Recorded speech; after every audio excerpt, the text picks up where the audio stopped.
मत्ती रचित सुसमाचार 15वां अध्याय। तब यरूशलेम से कितने फरीसी और शास्त्री यीशु के पास आकर कहने लगे, तेरे चेले पुरनियों की रीतों को क्यों टालते हैं कि बिना हाथ धोए रोटी खाते हैं? उसने उनको उत्तर दिया कि तुम भी अपनी रीतों के कारण क्यों परमेश्वर की आज्ञा टालते हो? क्योंकि परमेश्वर ने कहा था कि अपने पिता और अपनी माता का आदर करना, और जो कोई पिता या माता को बुरा कहे वह मार डाला जाए। पर तुम कहते हो कि यदि कोई अपने पिता या माता से कहे कि जो कुछ तुझे मुझसे लाभ पहुंच सकता था वह परमेश्वर को भेंट चढ़ाई जा चुकी, तो वह अपने पिता का आदर न करे, सो तुमने अपनी रीतों के कारण परमेश्वर का वचन टाल दिया।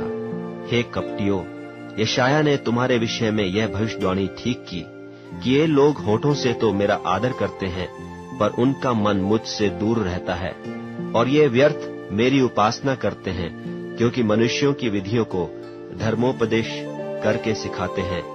और उसने लोगों को अपने पास बुलाकर उनसे कहा, सुनो और समझो। जो मुंह में जाता है वह मनुष्य को अशुद्ध नहीं करता, पर जो मुंह से निकलता है वही मनुष्य को अशुद्ध करता है।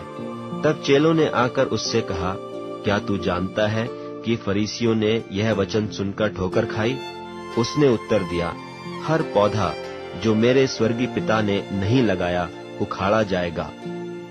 उनको जाने दो, वे अंधे मार्ग दिखाने वाले हैं, और अंधा यदि अंधे को मार्ग दिखाए तो दोनों गड्ढे में गिर पड़ेंगे।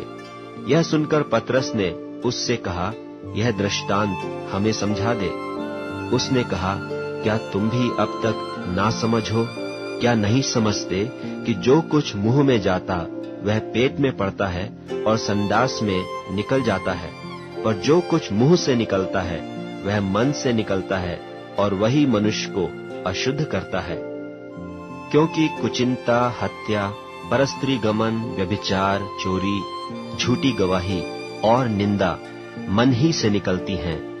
यही हैं जो मनुष्य को अशुद्ध करती हैं, परंतु हाथ बिना धोए भोजन करना मनुष्य को अशुद्ध नहीं करता। यीशु वहां से निकलकर सूर और सैदा के देशों की ओर चला गया, और देखो, उस देश से एक कनानी स्त्री निकली और चिल्लाकर कहने लगी, हे प्रभु, दाऊद के संतान, मुझ पर दया कर, मेरी बेटी को दुष्टात्मा बहुत सता रहा है। पर उसने उसे कुछ उत्तर न दिया, और उसके चेलों ने आकर उससे विनती कर कहा, इसे विदा कर, क्योंकि वह हमारे पीछे चिल्लाती आती है। उसने उत्तर दिया कि इस्राएल के घराने की खोई हुई भेड़ों को छोड़ मैं किसी के पास नहीं भेजा गया। पर वह आई और उससे प्रणाम करके कहने लगी, हे प्रभु, मेरी सहायता कर। उसने उत्तर दिया कि लड़कों की रोटी लेकर कुत्तों के आगे डालना अच्छा नहीं। उसने कहा, सत्य है प्रभु, पर कुत्ते भी वह चूर चार खाते हैं जो उनके स्वामियों की मेज से गिरते हैं। इस पर यीशु ने उसको उत्तर देकर कहा कि हे स्त्री, तेरा विश्वास बड़ा है, जैसा तू चाहती है तेरे लिए वैसा ही हो।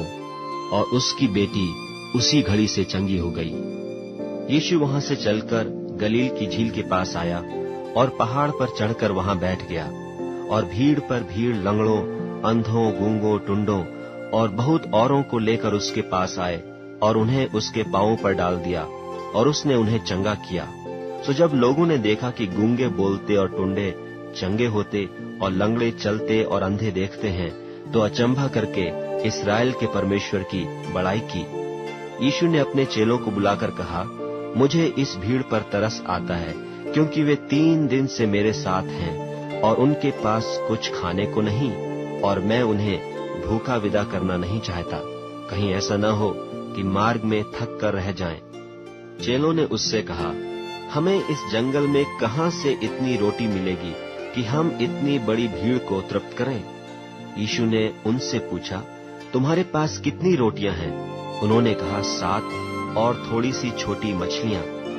तब उसने लोगों को भूमि पर बैठने की आज्ञा दी, और उन 7 रोटियों और मछलियों को ले धन्यवाद करके तोड़ा और अपने चेलों को देता गया, और चेले लोगों को। सो सब खाकर तृप्त हो गए, और बचे हुए टुकड़ों से भरे हुए 7 टोकरे उठाए, और खाने वाले स्त्रियों और बालकों को छोड़ 4000 पुरुष थे। तब वह भीड़ को विदा करके नाव पर चढ़ गया और मगदन देश के सिवानों में आया।